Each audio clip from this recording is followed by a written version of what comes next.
તને હું જવા નહીં દઉં. આખું ગોકુળ ગાંડું થઈ ગયું છે, ઘેલું થઈ ગયું છે.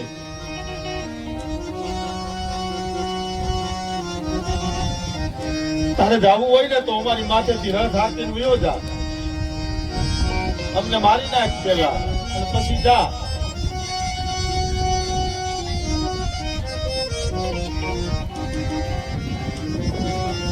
ભગવાન રથમાંથી હેઠા ઉતરે છે અને ગોપીઓને કહે છે કે હે ગોપીઓ,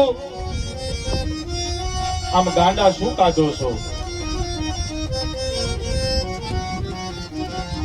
ભગવાન પરાણે ગોપીઓને રસ્તામાંથી લઈ લે છે.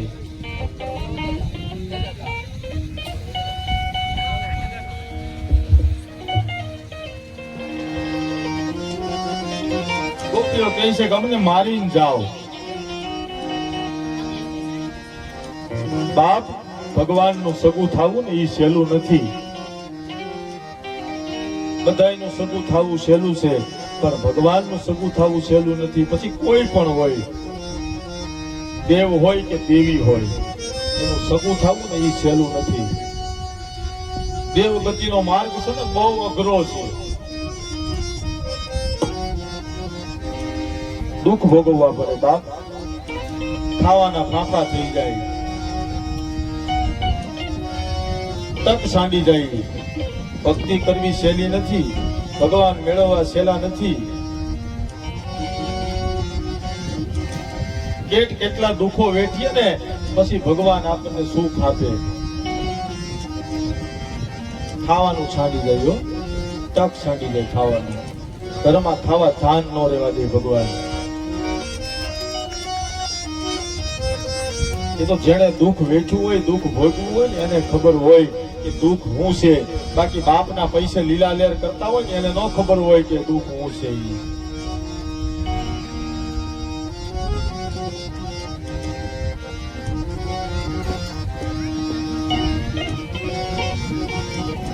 અને દુઃખ ભોગવવાની તૈયારી હોય ને તો જ ભક્તિ કરજો, નકર ભક્તિ ન કરતા. બધા મેણા ટોણા મારશે, આ તો ફલાણા દેવને પૂજે છે. અરે સાતી ઠોકીને કહેવાનું જેવો છે ઈ મારો છે. ભગવાને ગોપીઓને તેના સોગંદ આપ્યા ત્યારે ગોપીઓએ રસ્તો આપ્યો. આજ આખું વ્રજ રોવે છે, ગાયો રોવે છે, વૃક્ષો રોવે છે, ગોપી રોવે છે, માં યશોદા રોવે છે, આખું અસ્તિત્વ રોવે છે. જ્યારે જ્યારે કોઈ ગામમાંથી કોઈ તપસ્વી, કોઈ સાધુ, કોઈ બ્રાહ્મણ ગામ મૂકીને વયું જાય ને પછી ગામની પ્રગતિ અટકી જાય છે. ગામની પ્રગતિ અટકી જાય પછી ગામનો વિકાસ ન થાય અને પછી ગામ ઉજળ થઈ જાય છે. અને ટૂંક જ સમયની અંદર એક ગામ ઉજળ ન થાય તો મહાદેવ ભટ્ટ બોલવાનું બંધ કરી દે.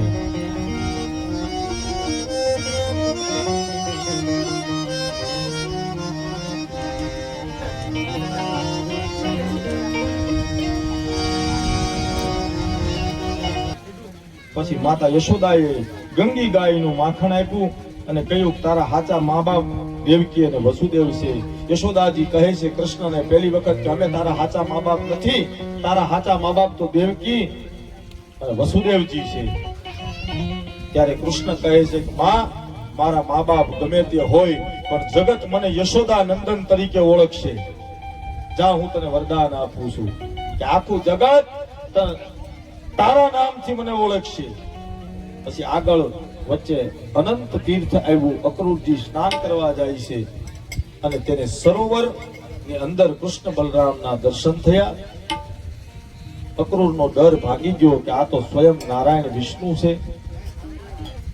પછી ભગવાન મથુરા આવ્યા અને નગર જોવા માટે બધા ગોપ બાળકો સાથે જાય છે અને કહ્યું કે તમે બધા આખા મથુરામાં ઘેર ઘેર જઈને કહો કે કંસનો કાળ કૃષ્ણ પોતે આવ્યો છે.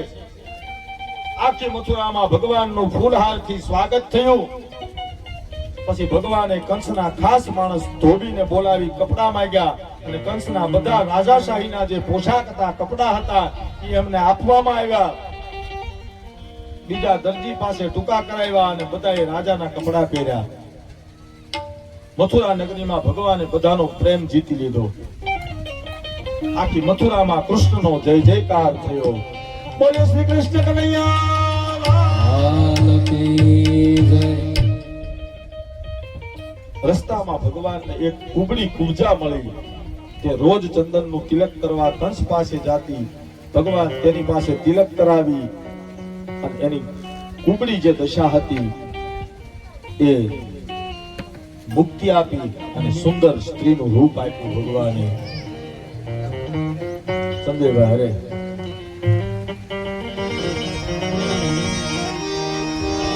ઉપજાને કશું કામણ કીધા શ્યામ કો વસ કર દીના સખી રે શ્યામ કો વસ કર દીના જાય રહે પેયો પાસ રહે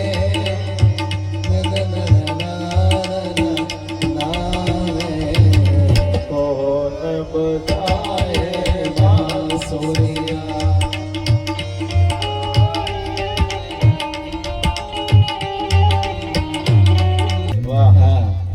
આવી રીતે ભગવાને કુબજાને સુંદર સ્ત્રીનું રૂપ આપ્યું. જેને કૃષ્ણ સ્વીકારે ને એને દુનિયા સ્વીકારે. હો સાહેબ, એમ અહીંયા વ્યાસપીઠ ઉપર એમને નથી બેસાતું સાહેબ. અહીંયા વ્યાસપીઠ ઉપર વ્યાસપીઠ ઉપર બેસીને બોલવું ને એ કઈ સહેલી વાત નથી.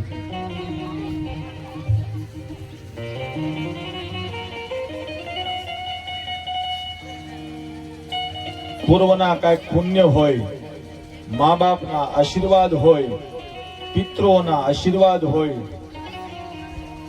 વ્યાસ નારાયણની આ ગાદી છે. આ કોઈ લાકડાની શેટી કે લાકડાની વસ્તુ નથી. આ સ્વયં વ્યાસ ભગવાનની ગાદી છે. આની ઉપર એમનેમ નથી બેહાતું. આની માથે બેહવા માટે તપ જોઈએ, ભજન જોઈએ, તો આની માથે બેહીને બોલી શકાય. એમનેમ નથી બોલી શકાતું. એમનેમ વ્યાસપીઠ નથી મળતી. સાહેબ, હું તો તુચ્છ માણસ છું. હાવ તુચ્છમાં તુચ્છ માણસ છું. પણ મારી ઉપર જેના આશીર્વાદ છે ને એ બહુ મોટા છે. પેલા તો મારા મા બાપના આશીર્વાદ, મારી કુળની દેવના આશીર્વાદ, મારા માઢિયાવાળાના આશીર્વાદ અને મારા વડવાનું જે ધર્મ છે એના આશીર્વાદ થકી આ વ્યાસપીઠ મળી છે. બાકી મને વ્યાસપીઠ ન મળે. તુચ્છ માણસ છું. મારામાં કાંઈ જ્ઞાન નથી. આ જ્ઞાન બધું આપનાર કોઈક બીજા છે. હું શું સમાજને શીખવાડી શકું? આ બ્રાહ્મણ સિંહે સમાજને જ્ઞાન આપીએ 100%, પણ વ્યાસપીઠ ઉપર બેહીને જ્ઞાન ત્યારે જ આપી શકીએ કે તમારી માથે કોઈની છાયા હોય, કોઈની કૃપા હોય અને કોઈના આશીર્વાદ હોય, તો જ વ્યાસપીઠ ઉપર બેહી શકાય. વ્યાસપીઠ ઉપર એમનેમ નથી બેહાતું. અત્યારે દુનિયામાં બધા એમનેમ વ્યાસપીઠ ઉપર ચડી જાય છે. કલમનો ક નથી આવડતો અને વ્યાસપીઠ ઉપર ચડીને કથાઓ કરવા માંડ્યા છે. બ્રાહ્મણ સિવાયની વાત કરું છું, બ્રાહ્મણ નહીં. બ્રાહ્મણ કદાચ અભણ હોય, કાંઈ ન આવડતું હોય અને વ્યાસપીઠ ઉપર બેહીને ખાલી હરે રામ હરે કૃષ્ણ કહે ને તોય તમારા પિતૃ તરી જાય, ભાગવત બોલે તો. પણ બીજા સમાજના કોઈ પણ હોય એ ભાગવતની વ્યાસપીઠ ઉપર નો બેહી શકે, નો બેહી શકે ને નો બેહી શકે. આ લાઈવ છે, જાહેરમાં કહું છું. બીજી વ્યાસપીઠ ઉપર બેહવું હોય તો ભલે બેહીને કથા વાંચે, પણ આ ભાગવતની વ્યાસપીઠ ઉપર તો બ્રાહ્મણ જ બેહી શકે. તો જ પિતૃઓને મુક્તિ થાય, નકર પિતૃને મુક્તિ ન થાય. પિતૃને મુક્તિ કરાવવી હોય તમારા તો બ્રાહ્મણ પાસે જ ભાગવત વચાવવી પડે. બાકી બીજા કોઈ પણ સમાજનો હોય એ વ્યાસપીઠ ઉપર ભાગવત એક દી નહીં, એક મહિનો નહીં, એક વર્ષ વાંચે ને તોય તમારા પિતૃઓને મુક્તિ ન મળે. લખવું હોય ને લખી લો, જાઓ. બ્રાહ્મણ વાંચે તો જ મુક્તિ મળે. પછી કોલિયાપીડ નામનો જે હાથી હતો એક દારૂ પાવામાં આવે છે અને ભગવાન કૃષ્ણની સામે મોકલવામાં આવે છે. ભગવાન કૃષ્ણએ હાથીની પૂંછડી પકડી ફેરવીને આકાશમાં ઘા કર્યો, એનો ઉદ્ધાર કર્યો. પછી ભગવાન રંગમંચમાં આવ્યા, કુસ્તી મેદાનમાં આવ્યા. હાથમાં હાથી દાંત છે, ચાણૂર સાથે યુદ્ધ કરે છે ભગવાન. ભગવાન દોડ્યા, ચાનુર દોડ્યો, ઢોલ વાગ્યા, બધા તાળીઓ પાડવા લાગ્યા, જોરદાર યુદ્ધ જામ્યું. એ રણસિંગા વાગે સૂતા જાગે ઘાયલ ભાગે કામ કરે. રણસિંગા વાગે સૂતા જાગે ઘાયલ ભાગે કામ કરે. ધકધકતી ધરતી ભોજું ભરતી વિનાશ કરતી ત્યાગ કરે. મરતો ને નાથ ખુદે નાથ ખુદું માથે કોઈ કરે મેં કાને કરવા સરોવરમાં ફરજ કશું બલરંગ ચડે. ભગવાન કૃષ્ણ ચારુનો વધ કર્યો, પુસ્તકને માર્યો અને કંસના સિંહાસન ઉપર બેઠો તો ત્યાં ભગવાન કૃષ્ણ છલાંગ મારી કંસની પાસે પહોંચી જાય છે અને પોતાના હાથથી આગળ સુબેરભાઈ વાત કરીને એમ ઢીકો મારી કંસની છાતી ઉપર એક ઢીકો માર્યો ને કંસનું પ્રાણ પંખર ઉડી ગયું.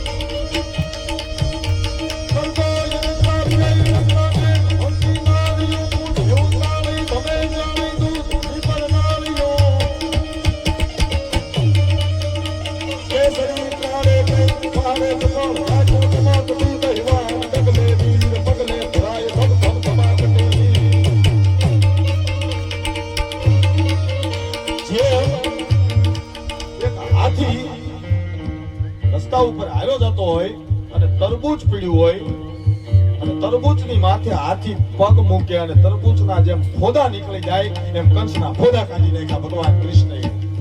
બોલીએ કૃષ્ણ કનૈયા. ભગવાને પાંચજન્ય નામનો શંખ વગાડ્યો. કંસ મરાણો.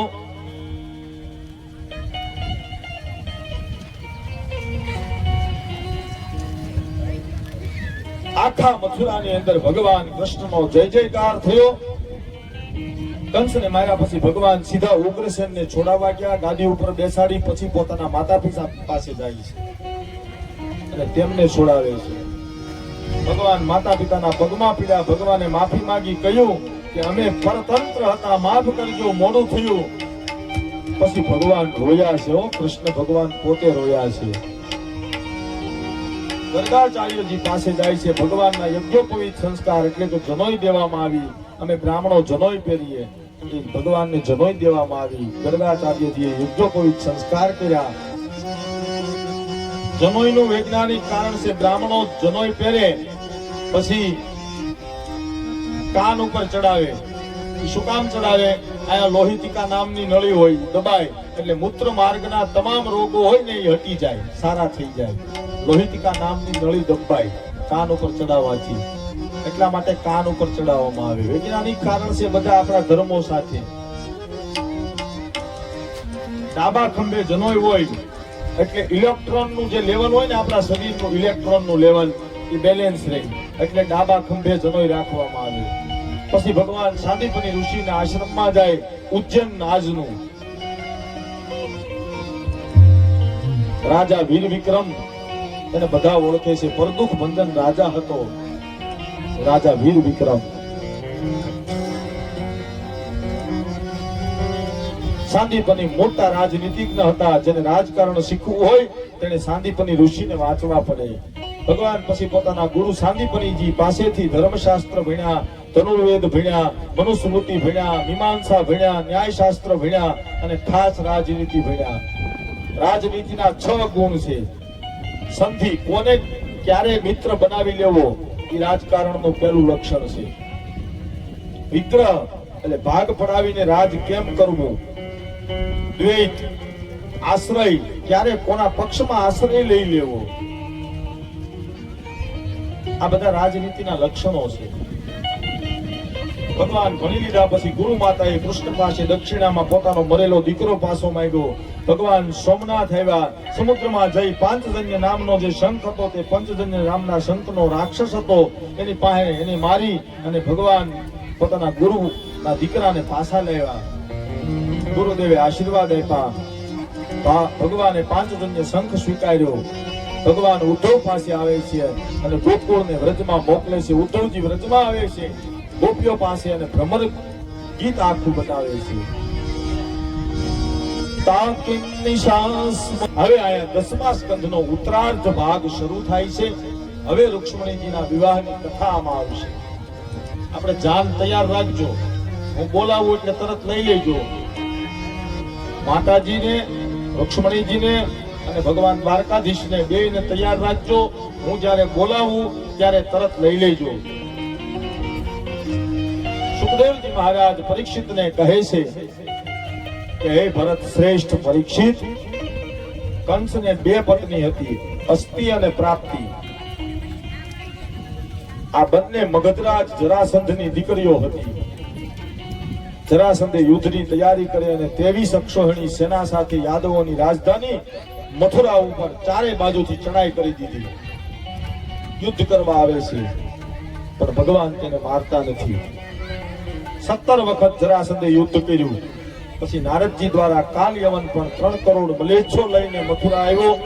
યુદ્ધ કરવા માટે ભગવાને યાદવોની રક્ષા કરવા એક કિલ્લો બનાવ્યો. ભગવાને વિશ્વકર્માને આદેશ આપ્યો કે સૌરાષ્ટ્રમાં સમુદ્રની વચ્ચે મેટ્રોપોલિટન સિટી, અત્યારે જેને કહેવામાં આવે મેટ્રોપોલિટન સિટી, સમુદ્રની વચ્ચે ભગવાને આખો કિલ્લો બનાવ્યો જે કોઈથી પણ તૂટી ન શકે અને બધી સામગ્રીઓ તેમાં મળી રહી. આવી રીતે ભગવાને દ્વારકા નગરીનું નિર્માણ કર્યું અને ભગવાન બધા પોતાના સગા સંબંધી અને યાદવો સાથે દ્વારકા આવ્યા. કાલ યવન ક્યાં આવ્યો પણ ભગવાન કાલ યવનને જોઈ અને ભાગ્યા. કાલ યવન ભગવાનની પાછળ ભાગ્યો અને ભગવાન ગુફામાં કરી ગયા જ્યાં મુચકુંદ રાજા સૂતા હતા. ભગવાને એમને વરદાન આપ્યું હતું, તને જે કોઈ જગાડશે એનો તારી આંખમાંથી તેજ નીકળશે અને બળીને ભસ્મ થઈ જશે. ભગવાને પોતાનું વસ્ત્ર હતું પીળું એની ઉપર ઓઢાડી દીધું. કાલ યવનને એમ કે કૃષ્ણ સૂતા છે એટલે પાટો માર્યું અને રાજા મુચકુંદ જાગ્યા અને સીધી દ્રષ્ટિ કાલ યવન ઉપર પડી. કાલ યવન મરાણો. ભગવાનનું નામ પડ્યું રણછોડ. બોલીએ રણછોડ રાય ભગવાન કી જય. આજે પણ મુચકુંદ ગુફા જુનાગઢની અંદર છે.